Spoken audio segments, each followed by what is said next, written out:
Mostramos el panorama económico nacional e internacional con datos y cifras que revelan los factores que afectan a los salvadoreños. Diálogo con Ernesto López, Análisis Económico. ¿Qué tal? Buenos días. Miércoles 17 de diciembre de 2014. ¿Cómo están? Bienvenidos al Análisis Económico Semanal y a Cadena Megavisión, canales 15, 19 y 21, cubriendo todo el territorio nacional. Agradecemos como siempre esa fiel sintonía a nuestro programa. Agradecemos a Dios Todopoderoso por darnos ese privilegio de poder ingresar hasta la intimidad de sus hogares. Esta mañana de día miércoles, nuestro análisis económico apuntará a conocer la valoración que tienen los industriales salvadoreños frente al estado actual de la economía, del rubro en particular y de todos aquellos temas que sitúan el desafío de desarrollo que como nación merecemos. Por ejemplo, ¿qué piensan los industriales del acuerdo económico entre CEL y ENEL? ¿Qué valoraciones tienen del quehacer político, económico y de seguridad al cierre del año 2014? Estos y otros temas no menos importantes con nuestros invitados esta mañana, y a quien quiero presentar y darle la más cordial bienvenida al doctor Javier Sibán, presidente de la Asociación Salvadoreña de Industriales. Gracias por acompañarnos, presidente. Buenos días. Muchas gracias, Neto. Buenos días. Es un gusto estar en tu programa. También nos acompaña el licenciado Jorge Arriaza, director ejecutivo siempre de la misma gremial. Jorge, gracias por acompañarnos. Muy buenos días. Es un gusto. Un saludo a los amigos televidentes. Además, para darle sostenibilidad al planteamiento que vamos a tener esta mañana, al análisis como tal, les voy a presentar, como siempre, 3 preguntas claves que son las que van a determinar el análisis que vamos a hacer. ¿Qué experiencia nos deja el polémico caso CEL y ENEL? Es una de las primeras preguntas. Vamos a plantearles la segunda, que dice ¿qué factores preocupan al sector industrial? Y la tercera pregunta es ¿qué expectativas tienen los industriales para el próximo año? Son 3 preguntas claves que vamos a tener. Recuerden, nuestros sistemas de comunicación están abiertos para que usted participe. Tenemos también nuestra página en Facebook, síganos en Twitter y véanos en vivo en cualquier lugar del mundo a través del www.megavision.com.sb. Antes de iniciar con esto, también quiero invitarlos a escuchar hoy 107.7 Fuego, una estación del grupo radial Megavisión y su programa en directo con Ernesto López Radio. Vamos a conversar precisamente sobre las propuestas municipales que tiene el Partido Democracia Salvadoreña para la ciudad de Santa Ana, así como también vamos a conversar con otro de los candidatos, nuestros invitados René Canjura por el municipio de Nejapa y Briseida de Reyes, candidata a alcaldesa por Santa Ana. Ella es empresaria, esposa del futbolista William Reyes, así es que desde ya pues están invitados a sintonizar hoy a las 6 de la tarde en directo con Ernesto López Radio por 107.7 Fuego, estación que pertenece al grupo radial Megavisión. Voy a comenzar por este tema que tiene que ver mucho con la industria de la geotermia y sobre todo el fin del conflicto entre CEL y ENEL. ¿Cómo califican ustedes este acuerdo, presidente de la ASI? Mira, definitivamente que estos 8 años de estar peleando entre el gobierno y ENEL pues ha dado una mala señal a los inversionistas extranjeros. Por supuesto que esto no podía continuar indefinidamente y era necesario llegar a un acuerdo. Por eso sí vemos muy positivo que se hayan sentado las partes y hayan llegado a una decisión. Ante la pregunta de qué tan capaces seremos nosotros de asumir esa responsabilidad de desarrollar la industria como tal, y decíamos que él decía que teníamos la capacidad. Recordemos que el socio era el número 1 en el mundo en el tema de geotermia, de generación de geotermia. Es una empresa que tiene acceso a tecnología mundial, sí, y lógicamente en el país hay capacidad. Tenemos mucha confianza en la mano de obra salvadoreña, en la capacidad de nuestros técnicos. Nosotros en ese sentido pues no vemos ninguna preocupación. Hay gente en la geo que tiene muchos años de experiencia en este tema pues de la geotermia. Sí, como te digo, pues estamos atentos a ver qué va a pasar con esas acciones. Estamos vigilantes pues que esas acciones se coloquen en la institución correcta. Siempre hemos insistido que la INE debería de desaparecer, esa organización oscura. Lo que sí esperamos en enero es una reducción en la tarifa eléctrica, porque la tarifa se revisa cada 3 meses. Sí. Esperamos que la revisión de enero pues nos lleve a una reducción tal vez a 16 centavos en vista del bajón en el precio del petróleo. Cómo mejorar el precio, ¿no? Y cómo estaba golpeando fuertemente la industria. El tema de competitividad en economías industrializadas y actualmente en el mundo es costos, reducción de costos. Hay otros costos altísimos, por ejemplo, el de la inseguridad en el país que golpea a las empresas. Pero en este tema de energía, como decía el presidente de ASI, mucho va a depender de lo que CEL o el gobierno defina en términos de la política de precios que maneje la GEO, ¿verdad? Lo que se tiene que hacer es fomentar más participación de energías renovables. Tú tienes a la CEL que en 26 años no ha construido una presa hidroeléctrica nueva. Y la única presa que empezó a construir está entrampada, que es el Chaparral. Las dos fuentes más ricas en El Salvador de energía son las que están estancadas. La expectativa sobre este tema es que las cosas mejoren. Ha sido un año difícil, Neto. Algunos sectores pues han demostrado un crecimiento, pero en general la industria va a crecer poco, solo un 1.8%. Hicieron ciertas evaluaciones sobre este ciclo económico de cierre de 2014. Y en algún momento resaltaron que sin un plan de trabajo coordinado con el gobierno para reducir burocracia, la posibilidad de ese crecimiento era obviamente no muy alentador, ¿no? Esperamos que este año 2015 puedan haber logros mucho más grandes en estas áreas que reduzcan esos problemas de trámites y pérdidas de tiempo. ¿Mucha expectativa, alguna crítica a la propuesta que ha hecho el sector privado a través de ANEP de contratar los servicios del exalcalde Rodolfo Giuliani de Nueva York para poder asesorar al gobierno en esta materia? Nosotros vemos una total ausencia de una política de seguridad, y cuando aquí hablamos de muertos como que ya solo son estadísticas, Neto, que hablamos que mueren 13 personas diarias, el gobierno tiene 200 días en el poder y no hay una política. Entonces como que perdemos la noción que esas 13 personas eran hijos, hermanos, padres, colaboradores. Ya solo vemos los números.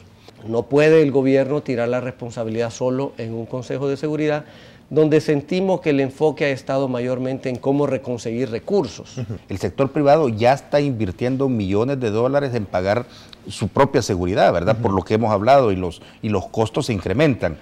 Si a eso se agrega un intento de querer recaudar más vía tributación para el mismo tema y no se tiene claro qué es lo que se va a hacer y en qué se va a definir el gasto, pues lógicamente estamos tirando dinero a un barril sin fondo, ¿verdad? Donde no van a ver los efectos que se quiere. Porque vos nos estás preguntando qué estamos dispuestos a dar a cambio de la seguridad. La pregunta es al revés. ¿Qué está dispuesto el gobierno a darnos a cambio de los impuestos que ya estamos pagando? Es decir, los salvadoreños pagamos impuestos para que el Estado nos dé por lo menos 3 servicios básicos: educación, salud y seguridad. Y en esas 3 estamos mal. Pero tanto este gobierno como el anterior se han fijado solamente en cómo incrementar los ingresos tributarios y no quieren hacer nada con respecto a cómo reducir el gasto del gobierno, cómo aumentar la inversión pública, que es lo que necesita nuestro país, una mejor infraestructura, ni cómo reducir la deuda. Entonces no podemos continuar con esta tendencia. Entonces, el gasto está desinflado y por otro lado los ingresos están inflados, están sobreestimando que van a tener mayores ingresos tributarios porque asumen que la economía va a crecer al 2.6%. Cosa que a criterio de ustedes no es así. No ha sido así y no va a ser así. ¿Cómo vas a llegar a un 2.6% de crecimiento si estamos en 1.8%? Que la variable de cómo se ha venido manejando el tema fiscal en el país no es muy diferenciado de lo que venía en el pasado. ¿Qué nos puede esperar entonces el año 2015? Depende de la acción de las políticas fiscales para poder reducir gastos. ¿Qué calificaciones dan al gobierno ustedes del presidente Salvador Sánchez Serén al cierre de este año? Esto es responsabilidad de todos los salvadoreños, especialmente de la clase política, porque en nuestro país hay demasiada incertidumbre política.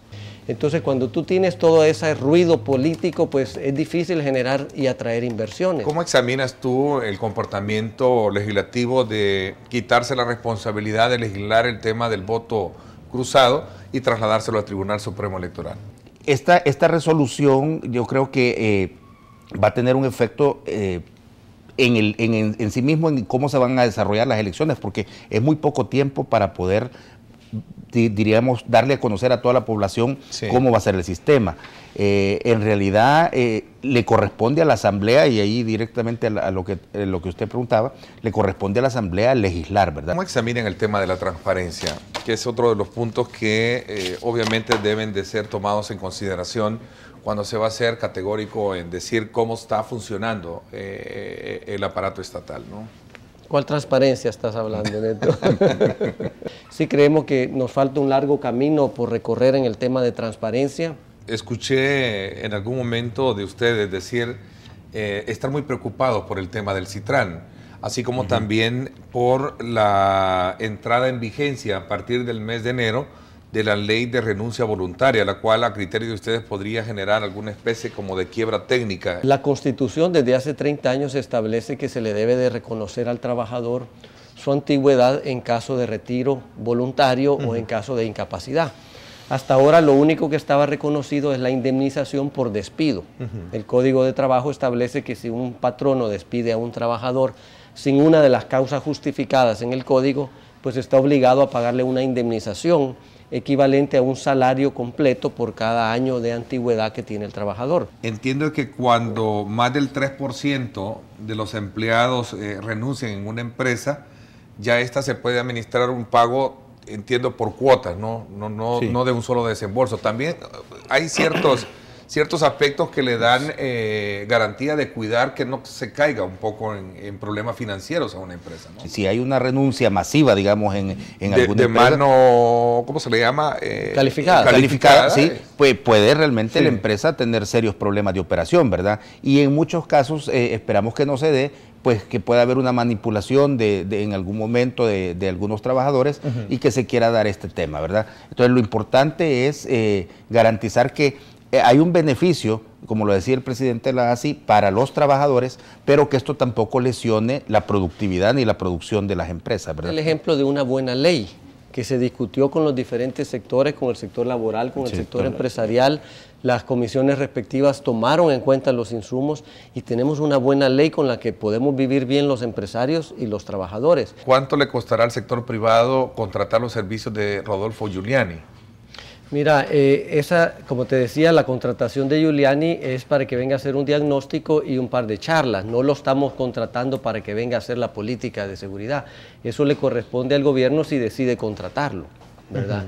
El costo de Giuliani para ese viaje pues es un costo mínimo que está cubriendo pues el sector empresarial, ¿verdad? Pero yo, contestando tu pregunta, Neto, quisiera recalcar que los que generan los empleos que los políticos prometen en sus campañas son precisamente los emprendedores, son los empresarios. Los que generan la riqueza que el gobierno pretende distribuir son los emprendedores. Acuérdate que el empresario genera riqueza para sus colaboradores, para su comunidad, para el municipio, para el gobierno central a través de impuestos. Entonces al empresario se le quiere invitar para que pague todo, pero a la hora de tomar en cuenta, pues no se le toma en cuenta. Estamos en un sinfín de mesas de diálogo donde no llegamos a nada concreto. Entonces la labor nuestra pues es generar empleo, es generar oportunidades, generar exportaciones, y en la medida que los gobiernos y el Estado y todos los salvadoreños generemos un clima de confianza, se va a poder generar mayores empleos, mayores oportunidades, y la única manera que tú puedes combatir la pobreza es generando riqueza. Tú no puedes combatir la pobreza quitándole riqueza a los que la pueden compartir. Entonces tenemos que fomentar iniciativas que le permitan a los emprendedores arrancar con nuevas empresas, arrancar con nuevas inversiones, que le permitan a los empresarios ampliar sus negocios, ampliar sus industrias, para que podamos generar más negocios, más oportunidades, más exportaciones, y en general estás generando más riqueza para todos en el país. Del 24 al 31 creo que ya entra en funcionamiento este sistema, ¿no? Y que ha venido posponiéndose por los ajustes técnicos pertinentes, entiendo. Pero tiene deficiencias, Neto. Nosotros hemos tenido al ministro de Obras Públicas en la ASI, también lo hemos ido a visitar al Ministerio de Obras Públicas. El Citran pues es una buena idea que ha sido mal implementada desde el principio. No se sabe si es un proyecto público o es un proyecto privado. El Citran solo es un tramo de la ruta que tienen que recorrer nuestros trabajadores, y no se sabe cuánto va a costar y cuándo va a entrar en efecto. Estas pruebas que tú mencionas, pues debieron haberse hecho hace un año que el proyecto estaba programado a arrancar. Entonces, como bien dice Jorge, tienen paralizada la ciudad. Jorge, ¿qué acciones concretas esperarían ustedes, digamos, alcanzar junto con el gobierno para poder de alguna manera tener una mejor expectativa de crecimiento y desarrollo como país para el próximo año? Lo primero es generar un clima de diálogo para dar confianza. El empresario para realizar inversiones requiere confianza. Ya hemos dicho que las inversiones en la industria son a 20, 30 años plazo, no son inversiones de corto plazo y se requiere confianza. ¿Este clima electoral preocupa al sector? ¿La forma en cómo se está, digamos, proyectándose la correlación de fuerzas? Hay una nueva forma de votar con el voto cruzado que todavía no se ha definido. La población necesita estar informada y educada respecto a ese voto para garantizar que no se anulen los votos, ¿verdad? Entonces, nuestro llamado pues a que los diputados asuman la responsabilidad de legislar sobre el voto cruzado a la mayor brevedad y en la manera en que garantice que cada voto de cada salvadoreño tiene el mismo valor. El Citrans, que él lo considera como una buena iniciativa, nos puede elevar el subsidio de transporte a $100 millones, solo en transporte, dice. Ella tiene razón, Neto. Fíjate de que el Citrans, según lo que hemos analizado, solo tiene 169 unidades. Actualmente nuestros trabajadores están utilizando 1.600 unidades del transporte público en 53 rutas. Y nosotros le hicimos ver al Ministerio de Obras Públicas cómo pretende movilizar toda esa gente. Solo del sector industrial en esa zona son más de 35.000 trabajadores, que la mayoría de esos salen todos de trabajar a las 5 de la tarde. ¿Cómo pretende movilizar 35.000 trabajadores de la industria con 169 unidades del Citrans? Alguien pregunta, ¿qué evaluación hacen del puerto de la Unión, que a la fecha sigue siendo un gasto fuerte para el Estado? Sí, bueno, lo mismo en el término de mala ejecución de la inversión pública. Esperaríamos que en estos meses pueda darse esa concesión y que al final el puerto pueda operar como se debe, ¿verdad? Neto, para nosotros el puerto de la Unión desde el punto de vista industrial fue un error, porque como te decía hace un rato, el 46% de las exportaciones van a Estados Unidos. Salen por los puertos del Atlántico, es decir, por Guatemala o por Honduras. Y el 42% va a Centroamérica por vía terrestre. Entonces tú tienes ahí que el 88% de nuestras exportaciones no salen por la Unión. Nuestro llamado es a que los gobiernos, cuando se cometen errores, hay que corregirlos, no pueden dejar las obras abandonadas. El sector privado nunca ha dejado de invertir, Neto. La industria en los 5 años desde que asumió el FMLN ha invertido $2.575 millones en maquinaria y tecnología de la última vanguardia, porque el industrial es visionario, es progresista y nada nos va a detener. Gracias, pásenla bien y como siempre recuerden lo más importante, amar a Dios sobre todas las cosas.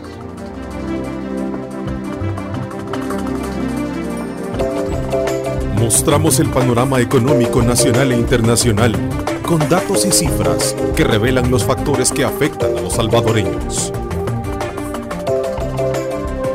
Diálogo con Ernesto López, Análisis Económico.